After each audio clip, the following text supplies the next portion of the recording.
শুধু গুঁড়া দুধ দিয়ে আজকে রসগোল্লা বানাবো। এই তো 1.5 চামচ গুঁড়া দুধ দিয়ে কাচের মতন সাদা ধবধবে রসগোল্লা বানিয়েছি।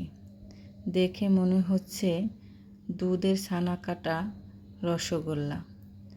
কিভাবে এই কাচের মতন চকচকে এই রসগোল্লা বানালাম দেখতে হলে পুরো ভিডিওটি আমার সাথেই থাকেন। আসসালামু আলাইকুম। আজকে গুঁড়া দুধ দিয়ে ধবধবে রসগোল্লা বানাবো। মাত্র 1.5 চামচ গুঁড়া দুধ নিয়েছি। হালকা কুসুম গরম পানিতে দুধটা গুলিয়ে নিলাম। দেখতে পেলেন আমি কতটুক দুধ দিয়েছি। তো এখানে আমি ভিনেগার আর পানি দিয়ে মিশিয়ে নিচ্ছি ছানা কাটার জন্য। সব কিছু রেডি করে তারপর চুলায় দুধটা বসাই দিয়েছি। বলক আসা অপেক্ষায় রইলাম। কিছুক্ষণ রান্না করার পরে দেখেন কি সুন্দর বলক আসছে আর দুধটা কতটা ঘন হয়ে গেছে। এখন আমি সেই ভিনেগার মেশানো পানিটা আমি দিয়ে দিচ্ছি। অল্প অল্প করে দিয়ে দিব।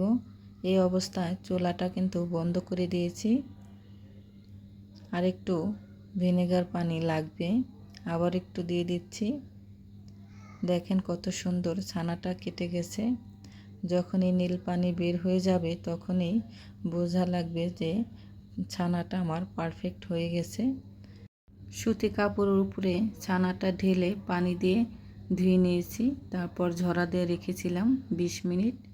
তারপরে দেখেন হয়ে গেছে কত সুন্দর আর ছানাটা কত সফট হয়েছে। 1 চামচ চিনি দিয়ে দিলাম। তারপর এখন ভালো করে মথে নেব। খুব জোরে জোরে করব না, আলতো হাতেই ভালো করে মথে নেব। চিনিটা যতক্ষণ না গলবে ততক্ষণ ভালো করে নাড়াচাড়া দিয়ে মিশাই নেব। চিনিটা গলে গেছে। এখন আমি মিষ্টির শেপ দিব। সবগুলো মিষ্টি যেন এক সমান হয় তার জন্য ভাগ করে নিচ্ছি। গোল চামচের 1.5 চামচ গুঁড়া দুধ নিয়েছি। তারপর ছানা কেটে এইটুকু ছানা পেয়েছি। ভালোই পেয়েছি, খুব একটা যে কম হয়েছে তা না, আলহামদুলিল্লাহ। এখন আমি মিষ্টিগুলো বানিয়ে নিচ্ছি। রসগোল্লা বানাবো, এর জন্য গোল গোল করেই দিচ্ছি। রসগোল্লা আমার সবগুলো বানানো হয়ে গেছে। এখন আমি মিষ্টির শিরার জন্য পানি দিচ্ছি 2 কাপ। তারপর 2 চামচ গোল চামচে 2 চামচ চিনি দিচ্ছি। এখানে কিন্তু হাফ কাপ চিনি, আর মিষ্টি কিন্তু খুব বেশি না, এর জন্য হাফ কাপ চিনি দেওয়া হয়েছে। যথেষ্ট মিষ্টি হবে। সবগুলো মিষ্টি দিয়ে দিচ্ছি। আর একটা কিন্তু এলাচও দিয়েছিলাম মিষ্টির মধ্যে। এলাচের ঘ্রাণটা কিন্তু ভালো লাগে। মাশাআল্লাহ, দেখেন কত সুন্দর মিষ্টিগুলো ফুলে গেছে, পারফেক্ট হয়েছে। আমি কিন্তু ঢাকনাটা 15 মিনিট পরে খুলেছি।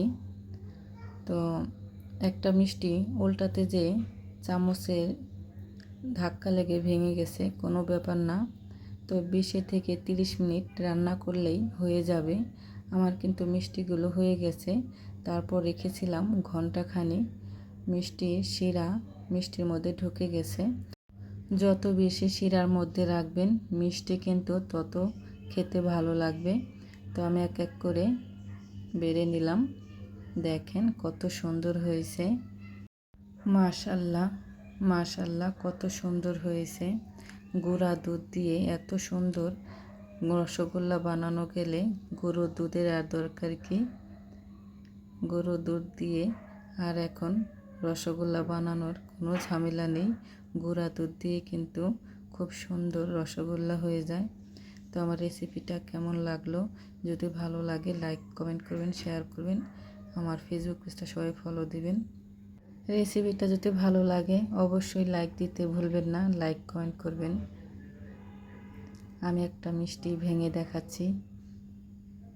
দেখেন কত সুন্দর হয়েছে ভেতরটা, মাশাআল্লাহ।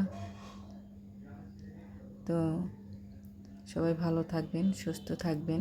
দেখা হবে নতুন আর একটা ভিডিওতে। ভালো থাকেন, সুস্থ থাকেন। আমার রেসিপিগুলো কেমন লাগে কমেন্টে জানাবেন। আল্লাহ হাফিজ।